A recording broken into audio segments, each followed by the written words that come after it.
Hello students, this is Ashok Rival. I welcome you all in Edo Rival's classes. Students, as you know that we have discussed, I have given you the explanation of this chapter, A Letter to God, written by G.L. Funes.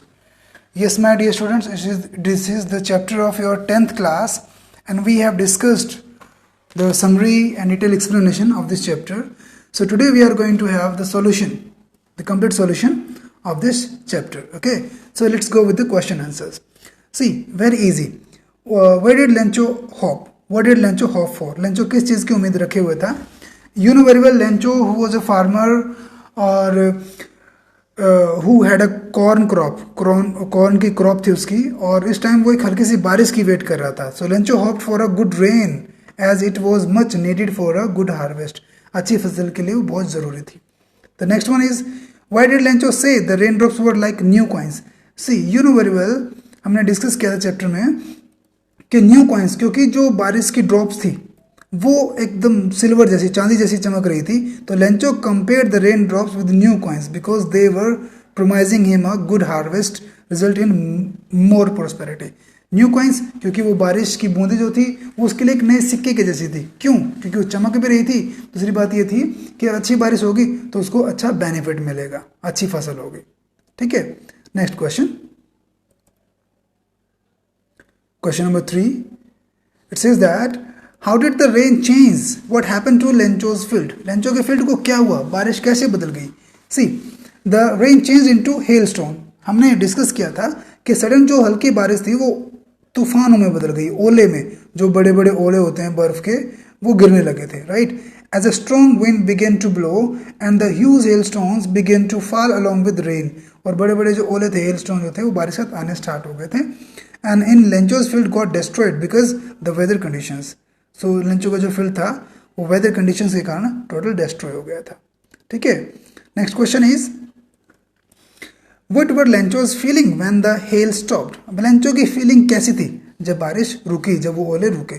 Lencho बहुत grief में था, दुख में था, उसे बहुत बुरा लगा क्योंकि अच्छी फसल होनी थी इस साल और वो फसल खराब हो गई इस बार. Lencho was filled with grief. Grief means दुख होता है students.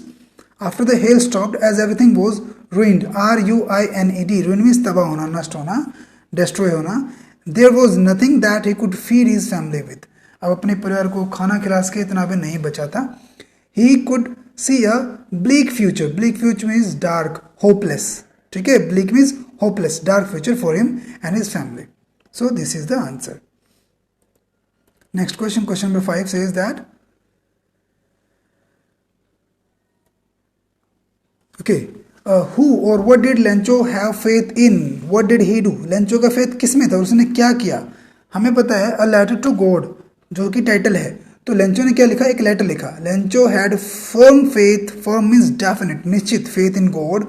He believed that God sees everything when what is deep in one's conscience and help everyone in one's problem. कि कहता है कि भगवान हर चीज़ देखता है, इवन व्हाट इज डीप, जो किसी के मन में, इन वंस कंसाइंस, अंतरात्मा में, मन में है, एंड हेल्प एवरीवन, और हर किसी की हेल्प करता है उसकी प्रॉब्लम में. He wrote a letter to God demanding him 100 pesos to show his field again. SOW, खेत को बोना, अगेन दोबारा अपने खेतों को बोने के लिए उसने भगवान से प्रार्थना की कि मुझे 100 pesos की ज़रूरत है. ठीक है, पेसोस वहाँ की करेंसी है. अब क्वेश्चन नंबर 6 है, Who read the letter? Letter किसने पढ़ा? स्टूडेंट्स जनरली यहाँ पे मिस्टेक करते हैं students. Who read, READ. Actually read जो फॉर्म होती है, रीड, इसकी सेकंड और थर्ड फॉर्म भी सेम होती है बट प्रोनाउंसिएशन चेंज हो जाती है. That we call read, read, read. ठीक है. So who read the letter, past form है post master read the letter, क्योंकि उसने जब लेटर भेजा पोस्ट ऑफिस में तो पोस्ट मास्टर ने पढ़ा. Okay, what did the postmaster do after reading a letter? Postmaster ने क्या किया लेटर पढ़ने के बाद? सी, पोस्ट मास्टर पहले तो जोर से हंसा था, laughed when he red. First उसने पढ़ा. देखो, रीड होता तो ही रीड्स होता है ना, क्योंकि प्रेजेंट इंडेफिनिट टेंस में वर्ब की फर्स्ट फॉर्म के साथ एस और ईएस हम यूज करते हैं. ठीक है, लेकिन यहाँ पे तो रेड है, सेकेंड फॉर्म है, क्योंकि क्वेश्चन भी क्या है, what did post master do? Did past indefinite में स्टार्ट है. जनरली बच्चे क्या करते हैं कि जो क्वेश्चंस हैं वो मिस्टेक्स करते हैं कि क्वेश्चन स्टार्ट है पास्ट में, so you are suppose to answer in the past tense only, ठीक है। तो पहले तो वो हंसा Lencho's letter, but soon he became serious and was moved by the writer's faith. उसके फेथ को देख के उसके द्रवित होना, मूड मीन्स द्रवित होना, पिघल जाना। He didn't want to shake Lencho's faith, so he decided to collect money and send it to Lencho on behalf of God. तो उसने डिसाइड किया कि मैं पैसे इकट्ठे करूंगा और भगवान की तरफ से लेंचो को ये पैसे भेज दूंगा, ठीक है। आई होप आपको समझ में आ रहा होगा। वेरी इजी है वैसे तो, but I am trying to make it more easy in Hindi explanation. Okay, so further says that was Lencho surprise to find a letter for him with money in it. क्या Lencho को कुछ हैरानी हुई वो पैसे देखकर कि और वो लेटर देखकर? नो, लेंचो को बिल्कुल भी कोई हैरानी नहीं हुई। Lencho was not surprise to find a letter with money from God as he believe that God will help me. उसे पता था that God is certainly going to help me, right. So उसे कोई हैरानी नहीं हुई। What made Lencho angry, what made past form, second form है, तो लेंचो किस बात से गुस्सा हुआ? There were only 70 pesos, because Lencho ने किसने मांगे थे? 100 मांगे थे, बट उसे मिले कितने? 70, right? So there were only 70 pesos in the envelope, whereas Lencho had demanded 100 pesos. Lencho ने कितने मांगे थे? 100 मांगे थे, right? So the difference is amount made him angry. तो ये difference देखकर उसे बहुत गुस्सा आया, ठीक है। The next one is, ये short questions हैं, thinking about the text, page number 7 और 8 से कहता है what made who does Lencho have complete faith in? We know, हम पढ़ चुके हैं, उसका कंप्लीट फेथ भगवान में था। Which sentence in the story tells, कौन सा सेंटेंस दिखाता है? Lencho has complete faith in God as he is instructed that God knows everything and help us in our problems. So there are few sentence which shows this, कुछ sentence है जो ये दिखाते हैं। कौन सा? But in the hearts of all who lived in that solitary house in the middle of the valley there was a single hope, help from God. ये दिखाता है that it was a single hope from the God, ठीक है। Next sentence है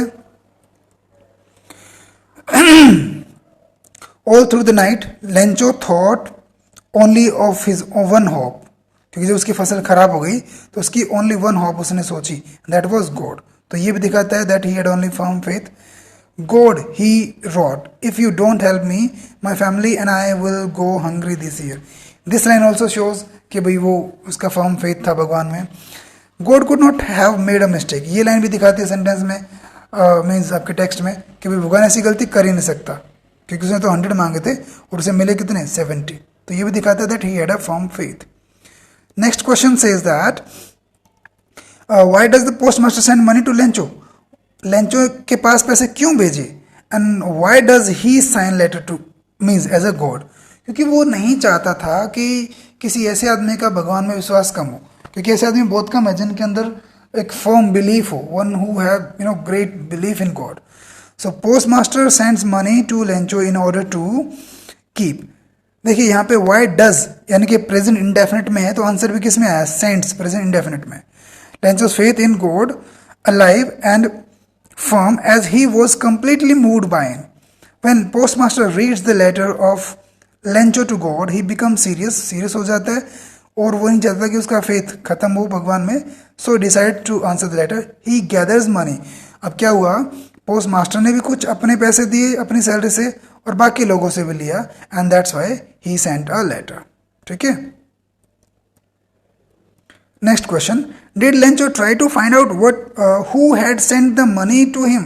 नहीं, बिल्कुल भी उसने ऐसा नहीं कोशिश किया कि पैसे किसने भेजे हैं, because he had a firm faith that yes God can not do this mistake and God will sure help me. Lencho did not try to find out who had sent the money to him because he never suspected the presence of God and had complete faith in. He could not believe that it could be anybody else other than him who would send him money. वो मतलब मान नहीं सकता था कि भगवान के अलावा कोई उसकी हेल्प करेगा. So he knew that God is going to help me. Next question. Who does Lencho think has taken the rest of the money? See, पैसे किसके थ्रू आया था? पोस्ट मास्टर के थ्रू आया था, पोस्ट ऑफिस के through आया था. So he thought that कि पैसे किसने निकाले होंगे? पोस्ट ऑफिस वालों ने. And what is the irony in the situation? Irony है स्टूडेंट्स कि भाई उन्हीं लोगों ने हेल्प की और उसने उन्हीं के ऊपर ब्लेम किया। तो ये है। Our next situation is strange और अम्यूजिंग। ये स्ट्रेंज है या अम्यूजिंग है? मेरा मानना ऐसा है कि इट्स वेरी स्ट्रेंज। ये अम्यूजिंग मीन्स एंटरटेनमेंट की तो हो ही नहीं सकती। So answer says that Lencho thinks that the post office employees have taken the rest of the money as he had demanded 100 pesos from the god and god sent only 70. तो उसे लगा कि भगवान ऐसी मिस्टेक कभी कर ही नहीं सकता. So he assumed that they have stolen the money. पैसा उन्होंने निकाला है. The irony in this situation as Lencho suspect those people who helped him in his problem and tried to keep his faith alive in God. So this shows that complete faith in the God, right? So the next question is, are there people like Lencho in the real world? ये एक open ending question है, means ये आपने खुद लिखना है, ठीक है. What kind of the person would you say he is? वो कैसा आदमी है? कैसे आदमी और भी हैं? You may select appropriate words for him. तो उसके लिए appropriate words अपने select करने हैं, ठीक है. क्या वो greedy था, knave था, means very polite, stupid था, अनग्रेटफुल था, जो अनग्रेटफुल मतलब किसी की रिस्पेक्ट नहीं करने वाला, आभार न मानने वाला, सेल्फिश मतलबी था, कॉमिकल मजाकिया था, या अनक्वेश्चनिंग था, भाई कोई क्वेश्चन ना करे, right. So in almost impossible to find a person like Lencho. Answer है कि ऐसा आदमी मिलना बहुत इम्पॉसिबल है. He is an unquestioning and naive kind of person, very polite, very unquestioning, मतलब उसने कोई क्वेश्चन किया ही नहीं. ही इज नॉट स्टूपिड, वो मूर्ख तो नहीं था. If he doesn't know who has sent his money or a letter which reached God without any address. So मूर्ख नहीं था because he knew कि एड्रेस तो लिखना पड़ेगा. That's why he wrote the letter and addressed God. It is Lencho's faith in God. ये उसका faith था भगवान में. In real world, people are selfish and greedy. ऐसे संसार में लोग selfish and greedy हैं. And Lencho is totally lovable and different. लेकिन Lencho था वो एक lovable था और उन लोगों से बिल्कुल different था, अलग था. So we cannot say that he was selfish. ये एक लास्ट क्वेश्चन है, हम डिस्कस करते हैं. Okay, so there are two kind of conflicts in the story between humans and nature and between human themselves. तो दो कन्फ्लिक्ट्स हैं, विरोधाभास हैं, डिफरेंसेस हैं, ठीक है. किसमें? स्टोरी में, ह्यूमन के नेचर में और दूसरे ह्यूमन के आपसी नेचर में. Conflict between human and nature और दूसरा ह्यूमन एंड ह्यूमंस के बीच में. तो वो डिस्कस करते हैं कैसे. The conflict between humans and nature is illustrated by the destruction of Lencho's crop. Difference है नेचर में और ह्यूमन के बीच में. वो दिखता है क्या, किस प्रकार नेचर ने उसकी सारी फसल को तबाह कर दिया, नष्ट कर दिया, ठीक है. जबकि वो एक्सपेक्ट कर रहा था कि अच्छी फसल होगी इस बार, लेकिन जैसे ही ओले गिरे तो उसने उसकी सारी हार्वेस्ट, जो राइपन फसल थी, पकी फसल थी, वो सारी खराब कर दी, नष्ट कर दी, ठीक है. सो that was the only hope he had for his earning. He worked so hard to feed his family. पूरी मतलब मेहनत से उसने अपनी फैमिली के लिए फसल उगाई थी. But nature turned violent. Nature गुस्से में आ गई, violent हो गई, उग्र हो गई and destroyed everything. और सब कुछ नष्ट कर दिया. तो this shows कि conflict है, नेचर के और ह्यूमन बीइंग के बीच में conflict है, ठीक है. फिर दिखाता है नेक्स्ट कि conflict between human and human. Human के आपसी मतभेद भी हैं, ह्यूमंस के बीच में भी. कैसे? The story also illustrated another conflict. दूसरा कन्फ्लिक्ट क्या है, मतभेद क्या है, between humans themselves and the post master along with the friends and the staff sent Lencho money that Lencho demanded from God, although they didn't know Lencho. See, हालांकि वो Lencho को जानते नहीं थे, लेंचो को फिर भी उन्होंने हेल्प की, उसको पैसे भेजे. लेंचो ने ब्लेम किया उन्हीं को for taking the money, some amount of money. He called them as a bunch of crook. उनको बंच ऑफ क्रूक मीन्स ठगों का टोला कहा उसने. Bunch of crook means a group of rascal peoples, rogue people, ठग जो होते हैं. This shows that man does not have faith in other man. ये दिखाता है कि कन्फ्लिक्ट है, मतभेद है, आदमी का आदमी विश्वास नहीं है, thereby giving rise to this conflict, इसलिए ये कन्फ्लिक्ट राइज होता है. So this is all about the question. I hope students you must have understood all the questions. I tried my best to explain the questions in detail. So if you have any doubt, please you are free to put your comments in the comment section. If you are new on our channel, you please subscribe our channel for the further videos. Till then, bye bye. Have a nice day.